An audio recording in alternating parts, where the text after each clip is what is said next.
이런 대목 다 삭제했습니다. 인정을 말하는 대목 역시 삭제합니다.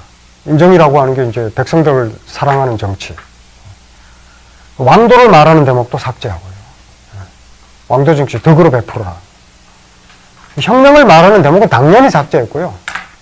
탕방글, 무왕벌주 이런 거요. 탕임금이 방글, 그럼을 쫓아냈거든요. 원래 탕은 글의 신하였죠. 그런데 이 신하였던 탕이 글왕이 폭군이었기 때문에 쫓아냈다. 실제로 글이 폭군이냐 아니냐는 건 또 다른 문제고요. 근데 일단 기록이라고 하는 걸 존중한다면 폭군이었다고 봐야죠. 그 기록을 의심할 만한 또 다른 뭐 결정적인 증거가 있으면 의심할 수 있는 거고요. 무왕은 이제 역시 자기 원래 왕이 아니었을 때 자기 임금이었던 주를 쳤죠. 쳐서 죽였죠. 그러니까 이런 내용 다 삭제한 거죠. 그 제가 첫 강의 때 말씀드렸던 뭐 포유비육, 구유비마, 뭐 지배자의 부족간에는 살찐 고기가 가득하고 뭐 마국간에는 살찐 말이 가득한데 백성들은 굶주리고 뭐 들에는 굶어 죽은 시체가 널려있다. 뭐 다 삭제. 그리고 이 읽어보면 맹자가 맞는지 전혀 이제 짐작이 안 가는 겁니다. 예, 근데 그렇게 만든 맹자 절문을 과거심 교과서로 지정해서 씁니다. 그렇지만 결국 맹자 절문은 오래가지 못합니다. 만약에 이제 맹자 절문으로 인해서 맹자의 그 절문만 남고 나머지 맹자가 사라졌다면 진짜 비극이었을 텐데 그렇게 되진 않습니다. 홍무 27년에 반포되어서 이게 1394년이고요. 이게 이제 조선이 들어선 게 1392년이잖아요. 조선은 이제 왕도를 내걸었죠. 조선이 이제 고려 왕실을 멸망시킨 명분이 왕도입니다. 그러니까 이제 태조가 즉위하면서 개경 수창궁에서 7월 17일 즉위한 게 여보다 2년 앞서서 1392년에 즉위해서 거기에 보면 맹자를 인용하거든요. 이건 이제 다음 시간쯤에 제가 말씀을 드릴 겁니다. 물론 그 즉위교서를 쓴 건 정도전이고요. 정도전은 맹자의 혁명론에 근거해서 고려 왕실을 멸망시키고 역성혁명을 성공했죠. 주도해서. 그리고 조선을 승리하게 나라로 만들었죠. 자기는 비참하게 죽었지만요. 그러니까 뭐 정도전이 마지막으로 죽으면서 쓴 시가 있는데요. 송연방 술 한 잔에 송연이라고 하는 곳에서 술 마시다가 이방원이 보낸 자객에 의해서 피살되거든요.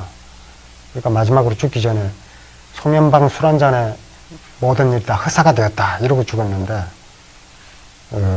결국 정도전에 의해서 조선 왕조가 설계되고 승려의 나라가 됐으니까 허사는 아닌 거죠, 사실. 우리는 이제 그 뒤에 결과를 알고 있으니까요. 그래서 이제 과거 시험 교재로 쓰이다가 영락제가 이제 그 다음 임금이 되죠. 그래서 영락 12년, 1414년 영락제인 성조의 명어로 호광등이 이제 이른바 사서대전을 편찬합니다. 사서대전이 또 엄청난 작업이거든요. 그러니까 사서가 있고 사서집주가 있고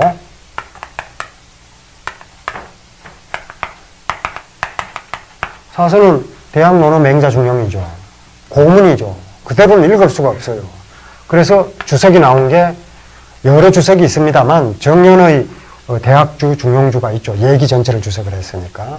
그리고 논어 고주, 한의 논어 고주를 비롯한 수많은 한당 시대의 주석이 있고, 그리고 맹자도 한나라 시대 조기의 주석이 있거든요. 그런데 이것들은 전부 이제 고주가 된 겁니다. 본래는 고주가 아니죠. 이 사서집주가 이제 주의의 신주죠. 주자주죠, 주자주. 주의 주인데, 주의가 주석을 붙일 때는 자기 독단적인 견해로 주석을 붙인 게 아니라 당시 북송시대와 남송시대 유학자들의 견해를 모으고 집대성하고 거기다가 자기 견해를 붙여서 주석을 남기는 거거든요. 그래서 사서집주가 있고 거기다가 이제 대전을 붙여서 사서집주대전이라고 그래요. 이게 사서대전입니다. 그러니까 주에다가 다시 소를 붙인 격이에요. 주자의 주를 이해하기 위해서 거기다가 다시 주석을 붙인 겁니다. 이게 편찬이 되면서 이제 완전하게 복원이 되죠. 복원이 돼서 이제 그게 이제 과거시험 교재로 쓰이게 되니까 맹자절문은 이제 세상에서 사라진 겁니다. 결국엔 이제 사라지지는 않고 이제 잊혀진 거죠. 지금도 맹자절문이 남아 있어요. 그러니까 결국 주원장의 맹자 탄압은 고작 20년 만에 끝난 거죠. 아무튼 절대 권력을 원했던 주원장이 맹자를 탄압한 것은 목적에 비추어 볼 때 절대 권력에 불리하니까 목적에 비추어 볼 때 적절했다고 하겠습니다. 최소한 맹자가 절대 권력에 어떤 태조를 취했는지 제대로 알았다는 뜻이니까요. 그러니까 읽기는 제대로 읽은 거예요. 근데 언젠가 이 나라 공안기관이 소크라테스의 변명을 불온문서 검토 대상에 올린 적이 있습니다. 저는 그때 감탄했습니다. 잘 읽었구나. 역시 읽어보니까 자기 편이 아니다 이렇게 생각한 거죠. 선정자가 목적에 비추어 책을 제대로 읽었다는 생각이 들었기 때문이다. 적을 바로 알아본 셈이에요. 소크라테스는 그런 자의 적이죠. 소크라테스의 변명, 이게 아주 위험한 책입니다. 이 법정을 모독해버리거든요. 소크라테스는 그 당시 민주주의의 법정을 모독합니다. 처음에 들어갈 때부터 나는 알지 못합니다. 이 말로 시작해서 마지막 끝나는 말도 우리들 중 이제 사형을 확정하고서는 마지막에 갑자기 시간이 벌써 이렇게 흘렀네요. 이렇게 얘기를 해요. 이제 각자의 길로 가야죠. 나는 죽으러 여러분은 살러. 우리들 중 누가 더 좋은 길을 가는지는 신만이 압니다. 이렇게 얘기하고 끝내거든요. 그리고 이게 그 당시 이제 처음에 유죄를 선고했고 두 번째는 형량을 결정하는 건데 소크라테스에게 반대파에서 이제 사형을 구형하죠. 실제로 사형을 시켜야 되겠다고 생각해서가 아니라 소크라테스 쪽에서 사형이 아니고 그러니까 뭐 벌금형 정도나 유죄는 이미 이제 판명이 났고요. 유죄로 결론이 났고 그러면 처벌을 받아야 되는데 소크라테스 쪽은 벌금형 정도를 원할 것이고 이 사람들은 그보다 더 큰 처벌, 추방 정도를 원하는 거죠. 추방형 정도의 판결을 기대하면서 사형을 선고한 거예요. 두 쪽의 견해를 조정해서 적정한 양을 선고하는데 소크라테스 쪽이 벌금형을 주장을 하면 자기들은 사형을 주장해서 적정한 선인 추방형 정도를 얻어내려고 했는데 소크라테스가 사형을 그냥 받아들여 버린 거거든요. 자기가 자기를 죽여버린 겁니다. 그러니까 돌이킬 수가 없는 거죠. 굉장히 위험한 책이죠. 소크라테스 변명. 그런데 이들은 최근에도 21개 도서를 불온서적으로 지정한 적이 있습니다. 개 중에는 이게 왜 불온서적인지 알 수 없는 책도 있습니다. 근데 그건 안 읽어보고 지정한 거죠. 가끔 이런 해프닝이 있습니다. 게다가 어떤 지식인은 자기 책이 불온서적으로 지목당하지 않았다고 자기를 반성하는 그런 경우도 있었습니다. 왜 내 책은 불온서적으로 지정이 안 됐지? 뭐 이러고요. 다른 건 자체하고 공안기관이 자신들의 목적한 바를 이루려면 이제라도 맹자를 불온서적 목록에 추가해야 하지 않을까. 맹자도 마찬가지라는 거죠. 그런데 이제 맹자절문이 꼭 나쁜 역할만 한 건 아닙니다. 왜냐하면 맹자절문에서 삭제된 부분을 따로 모아서 읽으면 이게 이제 권력자들이 두려워했던 맹자거든요. 그러니까 그걸 오히려 더 잘 읽을 수 있게 만들어주는 거죠. 그런데 앞으로도 계속 어쨌든 본래의 그 고전을 전성해서 지키려고 하고 고전을 읽고 그걸 실천으로 옮기려고 하는 사람들이 계속 있을 것이고 그리고 또 그런 것들은 결국 이사나 한비자가 얘기했던 것처럼 법을 어지럽히고요. 법을 어지럽히는 겁니다. 그게 우리가 이제 법이 완전한 것이다 이렇게 결론 내버리면 이제 그 논의의 여지가 별로 없는 거예요. 그냥 그 악이 되는 거죠. 그런 행위가. 그런데 법이 완전하지 않다는 거는 역사가 증명해주고 있잖아요. 계속 바뀌고 있잖아요. 그러니까 역사를 긴 안목에서 바라보는 사람은 그게 완전하지 않다는 걸 아는 거죠. 그게 이제 표현을 통해서 조금씩 수정이 되는 건데 그게 책이잖아요. 책은 표현의 수단이거든요. 그러니까 그게 뭐 샤를리처럼 어떤 종교에 대한 신성모독 뭐 이런 것들은 저는 찬성하지 않지만 서로 그런 표현이라 하더라도 용인되어야 하는 거죠. 그걸 테러로 저지하려고 하는 건 부당하죠. 프랑스에서 그런 일이 있었지 않습니까? 근데 신중지 못하다고 반성해야 할 점이 없는 것은 아니지만 근본적으로는 표현의 자유 영역에 속하는 거죠. 그런데 그걸 금지하려고 하는 세력은 늘 있기 마련입니다. 그런데 이제 문제는 그게 외부의 힘으로 검열하는 것은 오히려 저항할 수 있고 견딜 수가 있는데 그게 일상화 되어버리고 당연시 되어버리면 글 쓰는 사람이 스스로 자기를 검열하게 되거든요. 그건 정말 비극이죠. 그러면 우리는 시다운 시나 뭐 소설다운 소설이나 문학다운 문학을 아마 보질 못하게 될 겁니다. 문학의 힘은 표현에 있는 거거든요. 그러니까 문학은 표현하고 묘사하고 철학은 논증을 하고 과학은 입증을 하는 거죠. 실험을 통해서. 이제 그 차이가 있는데 그 문학의 고유성은 표현을 통해서 나타나는 거죠. 근데 이제 뭐 역사상 이렇게 탁월한 저술들은 금서로 지목되지 않은 책이 별로 없습니다. 그러니까 우리가 뭐 조선시대의 그 아주 탁월한 그 작가 박지원의 열하일기 이것도 금서였어 그 당시에. 정조가 금지했죠. 정조가. 문체반정이라고 해서 이 시시콜콜이 백성들의 일상생활을 기록하고 있는 것 이건 문의제도 고문의 원칙에 어긋난다 하면서 반성문서게 하고 막 그랬습니다. 자기가 이제 권력자라는 이유로 그렇게 한 거죠. 그러니까 정조가 오늘 많이 두드려 맞네요. 역사에도 과오를 저질렀고 문학에서도 과오를 저지른 겁니다.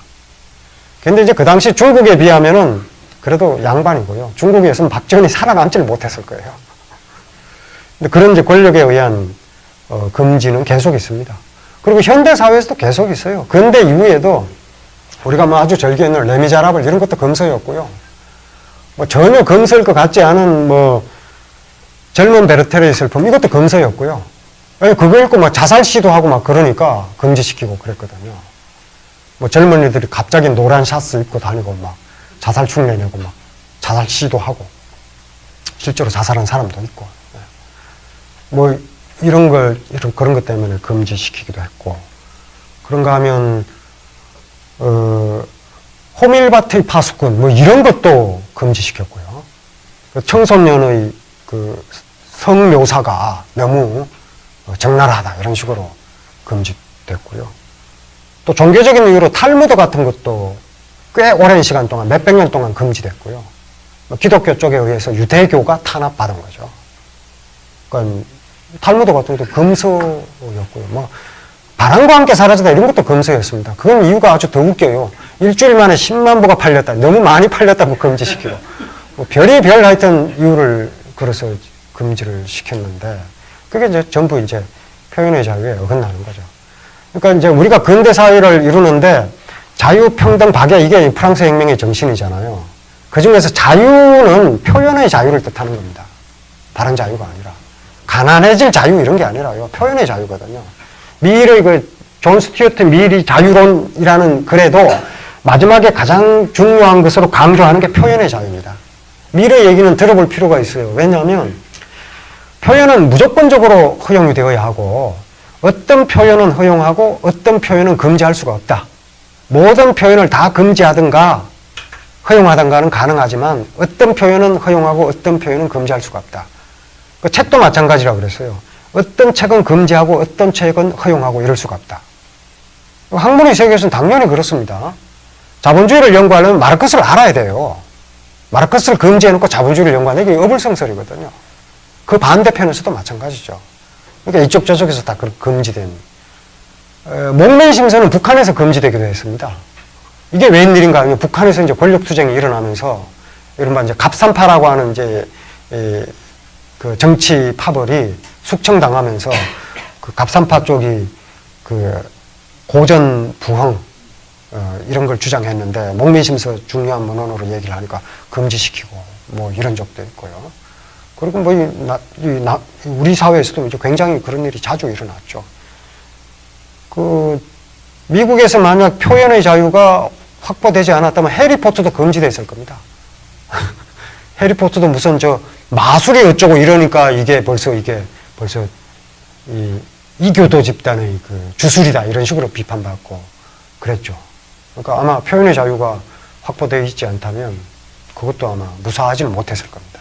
근데 미국 같은 경우는 이제 아예 미리 이제 그 자유를 무한히 보장해야 된다고 주장을 하지만 밀도 이제 완전히 그런 건 아니고요. 예를 들어 표현을 할 때 캄캄한 극장 안에서 불이야 이렇게 말할 그 표현의 자유는 없다 이렇게 얘기를 해요.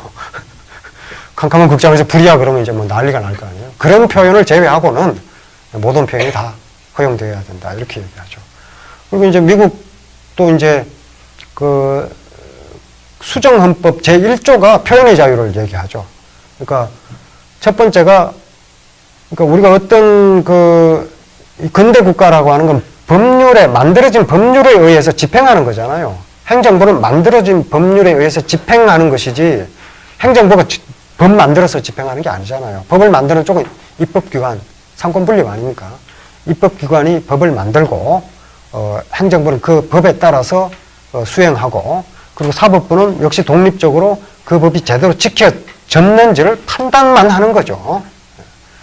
그런데 이제 그 수정헌법에서 어떻게 기록하고 있냐면 의회는 국교를 정하거나 종교의 자유를 제한하는 법률을 제정할 수 없다 이렇게 딱 못 박혀 있고요. 두 번째 조항이 표현의 자유를 제한하는 법률을 제정할 수 없다 이렇게 되어 있습니다. 그리고 세 번째가 국민 개개인이 자신의 고통을 국가에 청원할 권리를 제한하는 법률을 만들 수 없다고 세 개가 되어 있죠. 두 번째가 이제 표현의 자유인 거죠. 그래서 아주 자물쇠를 채워놨습니다. 봉인을 딱 해놓은 거죠. 봉인을 딱 해놓으면 그러면 안전하냐? 꼭 그렇지는 않더라고요. 개헌을 하면 되니까. 일본 같은 경우는 평화헌법이 자물쇠를 채워놓은 거잖아요.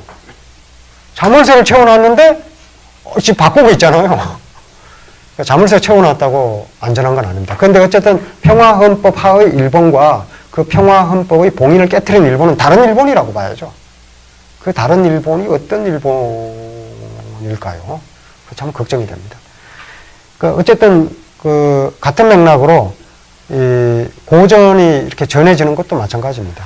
결국 고전을 끝까지 세상에 전하고자 하는 그런 입장도 있고 고전을 금지하려는 쪽도 있는데 금지하려는 쪽은 대체로 권력을 가진 쪽이죠. 저도 뭐 가끔 농담 삼아 이렇게 얘기하는데 금서 한번 써봤으면 좋겠다. 그래야 이제 왜 내 책을 이렇게 대우해주지 않지? 이 분명히 그런 내용인데 뭐 이런 식의 브레이트가 분서를 썼던 것처럼 또 자기 책이 불운서적으로 지목되지 않은 것을 갖고 자기 삶을 반성하는 것처럼 뭐 저런 적이 있어요. 대학에서는 이제 다 하죠. 뭐 어떤 책이든 다 강좌를 하는데 그런 강좌가 위기에 처한 적도 있습니다. 그런 대학이면 그런 위기에 처했으니까 일반적인 사회에서야 얼마나 그게 빈번하게 일어나는지 알 수 있죠. 네, 오늘은 금지된 역사 속의 일부였던 맹자 이야기를 여러분들과 같이 했고요. 오늘은 좀 일찍 끝나요. 일찍 마치도록 하겠습니다. 마치고 다음 주에 아까 말씀드렸던 내용으로 다시 뵙겠습니다. 네.